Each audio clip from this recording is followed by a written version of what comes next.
Welcome back, everyone. I'm happy to introduce the candidates for Shelton City Council Position 5. Unfortunately, we have David Brown has the flu, so he's unable to join us tonight. We'll begin with opening statements, and we're holding the same process for all the seats, with Deidre Peterson. Deidre, you have 1.5 minutes, please. Thank you. Good evening, everyone, and thank you for coming here this evening. I know how valuable your time is, and I hope that we're able to provide you with some insight as to each of the candidates and where we stand for you. My background is fourth generation Sheltonian. I grew up in this community. I went away to college and earned my bachelor's degree in business administration with a concentration in operations management, and I felt the call to come home and apply my skills here. The role of the City Council is to provide legislative support to the city, primarily is to set policy.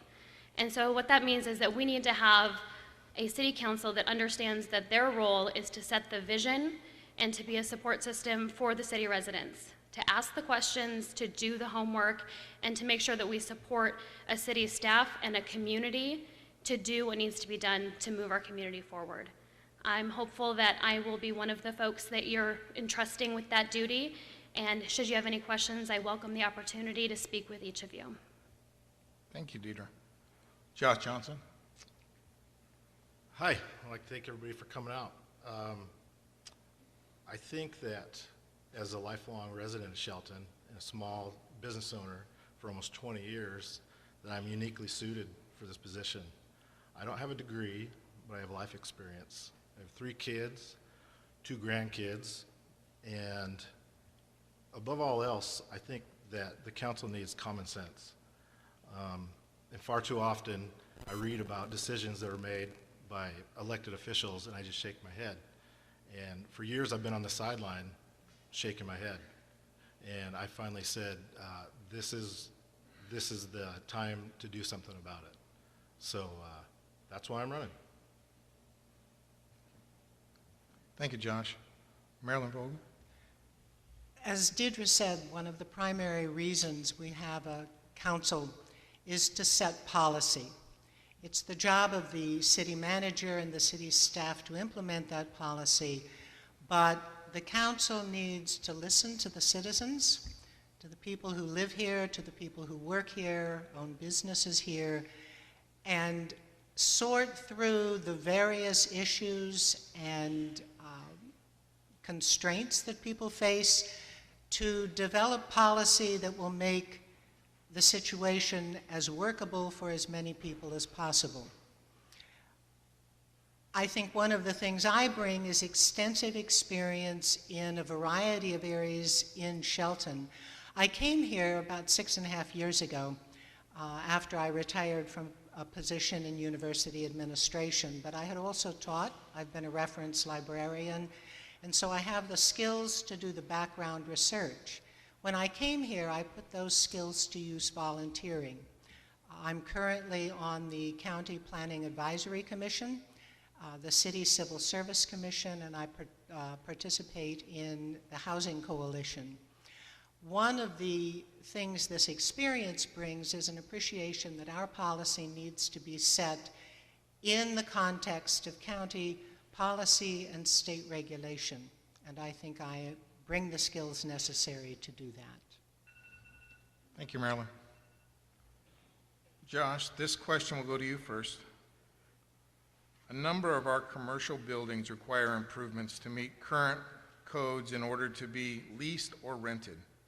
Unfortunately, rehabilitation costs often far exceed what the real estate market will bear, and it simply doesn't pencil for someone to take on this project.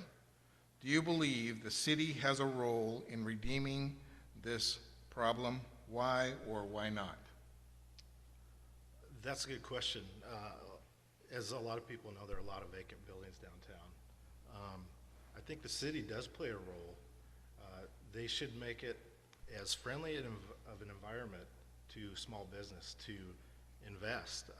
A lot of times people are scared away just because of the exorbitant fees the city tries to pass on to small business. The end goal should be to get businesses to come here. It shouldn't be how much money you can capture on the front end. It should be always how much taxes are they going to pay, who they're going to employ, and the revenue they're going to generate from whatever business that brings in. So yes, I think they should play a role, and I think they can play a role. Thank you. Marilyn?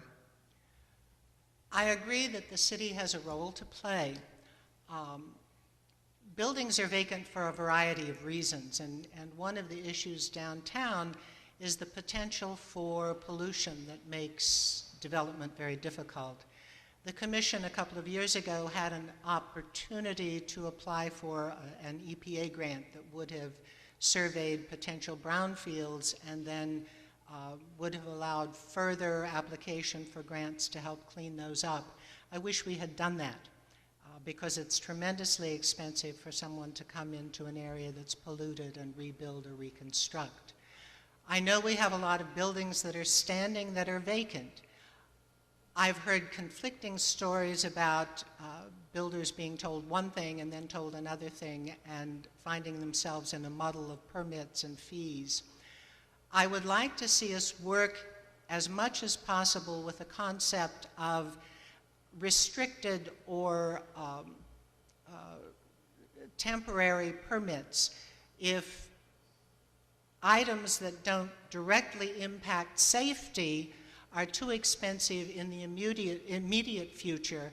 I would like to see the city be able to grant a permit to refurbish, construct, allow a business to open, to accumulate the funds that would allow them then to make the necessary requirements at a later time. Thank you, Marilyn. Deidre? I think as everyone at the table recognizes, the city absolutely has a role to play in economic development. And one of the things that was identified in the comprehensive plan is the retail leakage that we see in Shelton. How many of you go for your weekend shopping and stop in Olympia to get something and then realize, well, I'm already out? There's a lot of loss of sales, and that not only is tax dollars coming back into this community, but it also is jobs for our neighbors. It's people owning businesses. And if we can be a part of the solution as far as allowing folks to rehabilitate buildings and invest in their infrastructure, then I think we're going to be much more successful in doing that. I think the city absolutely has a role to play, and I think that some of those steps might be small. It could be trying to coordinate with the county as well, so we're looking at a streamlined process. It could be things that we're looking at incentives. We have a lot of things as far as the zoning and preserving the historic downtown, which are absolutely integral to who we are.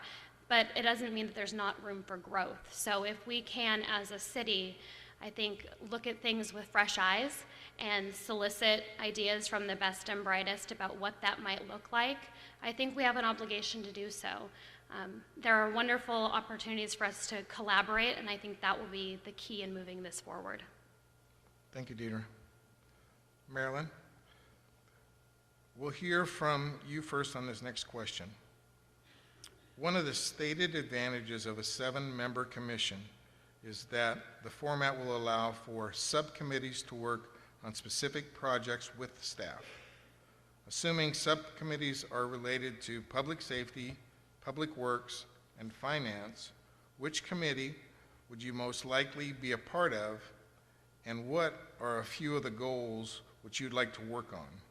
What other areas of particular interest of you?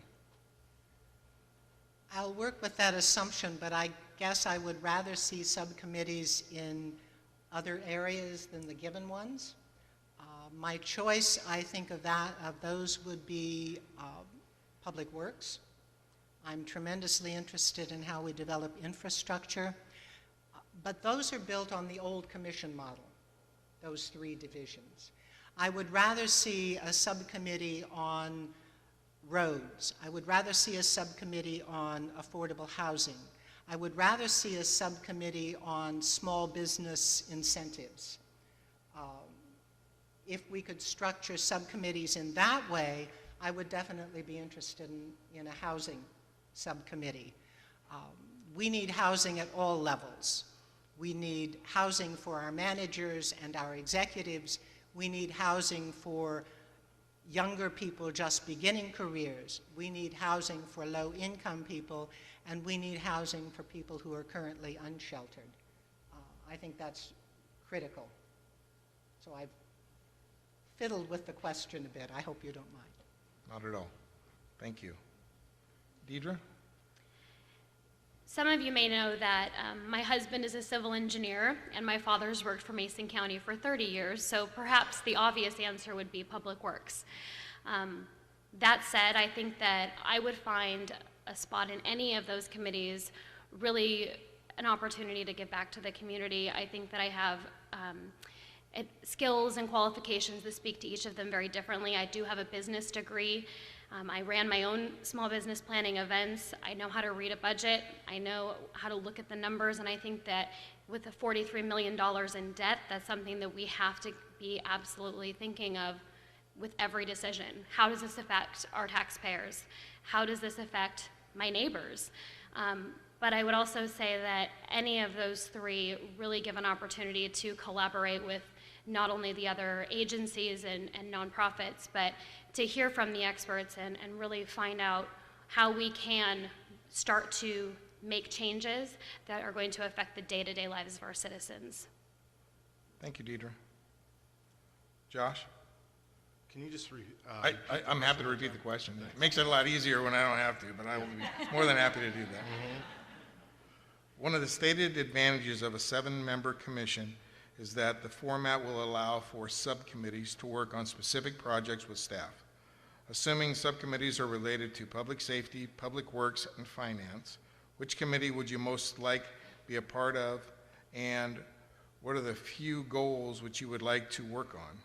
What other areas are of particular interest to you? Well, I think first off, I'd like to say that I don't like putting constraints on the committees. I think that with 7 people especially, you're uniquely suited to be able to talk about these things on a priority basis. I don't like the old model, as Marilyn said, of being pigeonholed into one or the other. I think, again, that common sense can be applied to all those. I don't know that somebody has to be assigned to public works or dealing with housing. I think that common sense is the great equalizer here. If you had to pin me down on one, I'd say that I'm interested in making a business environment in town that is friendly for small business, easy for people to invest and make homes here, buy homes, and make a life here, instead of people aspiring to get out of town or to leave this town. I would say business, and I'd really like to be involved with coming up with some common sense solution to address the homeless situation in town. Thank you, Josh. Thank you for your answers. With that, we'll begin our closing statements. Each of you will be given 1 minute, and Deidre will begin here with you first. Thank you. Once again, everyone who came out tonight, I'm so glad to see you here. I know tonight gave you just a snapshot of who we are as candidates, and I hope that as the campaign continues, you will ask us questions and tell us what your concerns are, because I really am hopeful that this new 7-person council will afford a much greater perspective as we approach city issues. You know, there's such an opportunity for us to look at things holistically and consider the talents and assets of our people and of our community. And I think that if we're able to do that, and you know, as is said tonight, with a little bit of common sense, I really truly feel that we have an opportunity here. Certainly there's work to be done, but I'm hopeful that each of you will tell us what's important to you, ask the hard questions, and more than anything, vote come February 13th. Thank you.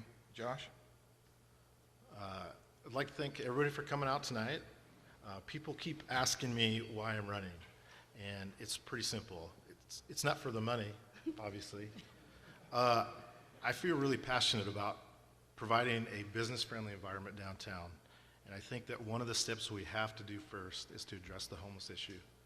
We have to stop acting like this is a dirty word we can't talk about. I want to be involved in coming up with some common sense solutions that work for everybody, that are goal-oriented and quantifiable success with those goals. And if you honor me with your vote, that's what I'm going to work on. Thanks. Thank you, Josh. Marilyn?